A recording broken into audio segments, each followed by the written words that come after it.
നമസ്കാരം.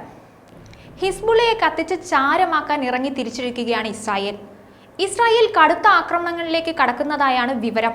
നിലവിൽ ചെറുതു കൊടുത്ത് വലുതു വാങ്ങിയ അവസ്ഥയിലാണ് ഹിസ്ബുള്ള. ലെബനനിൽ ഇസ്രായേൽ കര ആക്രമണത്തിന് തയ്യാറെടുക്കുന്നുവെന്നാണ് സൈനിക മേധാവി ഹെർസി ഹലേവി പറഞ്ഞിരിക്കുന്നത്. ഇസ്രായേലിനെ ലക്ഷ്യമിട്ട് ഹിസ്ബുള്ള നടത്തിയ ആക്രമണങ്ങൾ കനത്തതിന് പിന്നാലെയാണ് തിരിച്ചടിക്കുമെന്ന മുന്നറിയിപ്പ് ഇസ്രായേൽ നൽകിയിരിക്കുന്നത്. ഹിസ്ബുള്ള എല്ലാ പരിധികളും ലംഘിച്ചിരിക്കുകയാണെന്നും വൈകാതെ തന്നെ അവർക്ക് ശക്തമായ മറുപടി നൽകുമെന്നുമാണ് ഹവേലി വ്യക്തമാക്കിയത്. ലെബനനിൽ കര ആക്രമണം നടത്താൻ തങ്ങൾ ലക്ഷ്യമിടുന്നില്ലെന്ന് ഇസ്രായേൽ സൈന്യം നേരത്തെ അറിയിച്ചിരുന്നു. എന്നാൽ ഇസ്രായേലിന്റെ പല മേഖലകളിലേക്കും റോക്കറ്റ് മിസൈൽ ആക്രമണങ്ങൾ രൂക്ഷമായതിനു പിന്നാലെയാണ് തിരിച്ചടിക്കാൻ ഇസ്രായേൽ തീരുമാനിച്ചത്.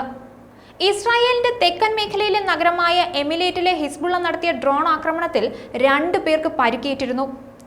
രണ്ടാമത്തെ ഡ്രോൺ ഇസ്രായേൽ സൈന്യം തടഞ്ഞിരുന്നു. ഹമാസിന് പിന്തുണ പ്രഖ്യാപിച്ചുകൊണ്ടാണ് ഹിസ്ബുള്ളയും ഇസ്രായേലിനെതിരെ ആക്രമണം നടത്താൻ ആരംഭിച്ചത്. ഇതിന് പിന്നാലെയാണ് രാജ്യത്തിന്റെ വടക്കൻ മേഖലകളിൽ താമസിക്കുന്നവർ ഇവിടെ നിന്നും പലായനം ചെയ്തത്.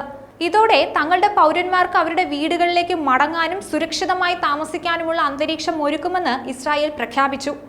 മൊസാദിന്റെ രഹസ്യാന്വേഷണ ഏജൻസിയുടെ ആസ്ഥാനത്തേക്കും ബാലിസ്റ്റിക് മിസൈൽ തൊടുത്തതായി ഹിസ്ബുള്ള കഴിഞ്ഞ ദിവസം അറിയിച്ചിരുന്നു. എന്നാൽ ഹിസ്ബുള്ളയുടെ വാദങ്ങൾ തള്ളി സൈന്യം രംഗത്തെത്തിയിരുന്നു. ടെൽ അവീവിൽ ഉൾപ്പെടെ ഇസ്രായേലിന്റെ പലയിടങ്ങളിലും ആക്രമണ മിസൈലുകൾ തടയാൻ സാധിച്ചതായാണ് സൈനിക ഉദ്യോഗസ്ഥർ വെളിപ്പെടുത്തിയത്. ആളപായമോ നാശനഷ്ടമോ റിപ്പോർട്ട് ചെയ്തിട്ടില്ലെന്നും സൈന്യം അറിയിച്ചിട്ടുണ്ട്. അരമണിക്കൂറിനുള്ളിൽ 300-ലധികം വ്യോമാക്രമണങ്ങളാണ് ലെബനനിൽ ഇസ്രായേൽ സൈന്യം നടത്തിയത്. ഇസ്രായേൽ നടത്തിയ വ്യോമാക്രമണത്തിൽ ഇതുവരെ 558 പേർ മരിച്ചതായാണ് റിപ്പോർട്ട്. ഇതിൽ 50 പേർ കുട്ടികളാണെന്നും കുറഞ്ഞത് 1835 പേർക്ക് പരിക്കേറ്റിട്ടുണ്ടെന്നും ലെബനനിൽ ആരോഗ്യ മന്ത്രാലയം അറിയിച്ചിട്ടുണ്ട്. തെക്കൻ ലെബനൻ ഗ്രാമമായ സാവ്താർ, പുരാതന നഗരമായ ബാൽബക്ക് എന്നിവിടങ്ങളിലാണ് ഏറ്റവും കൂടുതൽ പേർ കൊല്ലപ്പെട്ടത്. ഹിസ്ബുള്ളയുടെ ശക്തി കേന്ദ്രങ്ങളായ 1600-ലധികം ലക്ഷ്യങ്ങൾ വ്യോമസേന തകർത്തതായി ഇസ്രായേൽ പ്രതിരോധ സേന അറിയിച്ചിട്ടുണ്ട്. ഇസ്രായേൽ ലക്ഷ്യമാക്കി ഹിസ്ബുള്ള മിസൈലുകൾ തൊടുത്തതിന് പിന്നാലെയാണ് ഇസ്രായേൽ സൈനിക മേധാവിയുടെ പ്രഖ്യാപനം. ഇസ്രായേലിന്റെ പോരാട്ടം ലെബനനോ അവിടുത്തെ ജനങ്ങൾക്കോ എതിരല്ലെന്നും മറിച്ച് ഹിസ്ബുള്ള ഭീകരർക്കെതിരാണെന്നുമാണ് ഇസ്രായേൽ പ്രധാനമന്ത്രി ബെഞ്ചമിൻ നെതന്യാഹു അറിയിച്ചത്. ലെബനനിലെ ജനങ്ങൾ ഹിസ്ബുള്ളയുടെ മനുഷ്യ കവചങ്ങളായി മാറരുതെന്നും അദ്ദേഹം ആവശ്യപ്പെട്ടിട്ടുണ്ട്. അപ്രതീക്ഷിതമായി പേജർ വോക്കി ടോക്കി പൊട്ടിത്തെറി ഹിസ്ബുള്ളയെ നടുക്കിയിരുന്നു. മൊബൈൽ ഫോൺ ട്രേസ് ചെയ്യപ്പെടുമെന്ന് കരുതിയാണ് ഹിസ്ബുള്ള ഭീകരർ പേജർ ഉപയോഗിച്ചത്.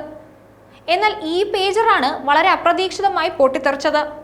പേജറുകളിലേക്ക് ഒരു കോഡ് സന്ദേശം എത്തുകയും ഇതിന് പിന്നാലെ പൊട്ടിത്തെറി ഉണ്ടാവുകയുമായിരുന്നു. അതേസമയം ലെബനനിലേക്കുള്ള യാത്രകൾ ഒഴിവാക്കണമെന്ന് നിർദ്ദേശം നൽകിയിരിക്കുകയാണ് ഇന്ത്യൻ എംബസി.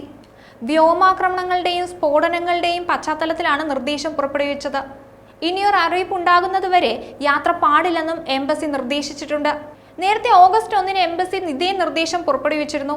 ലെബനനിൽ താമസിക്കുന്ന ഇന്ത്യൻ പൗരന്മാര് എത്രയും വേഗം രാജ്യം വിടാനും ജാഗ്രത പാലിക്കാനും നിർദ്ദേശത്തിലുണ്ടായിരുന്നു. എംബസിയുമായി നിരന്തരം സമ്പർക്കം പുലർത്തണമെന്നും നിർദ്ദേശത്തിലുണ്ട്. ന്യൂസ് ഡെസ്ക് ഈനാട് മലയാളം.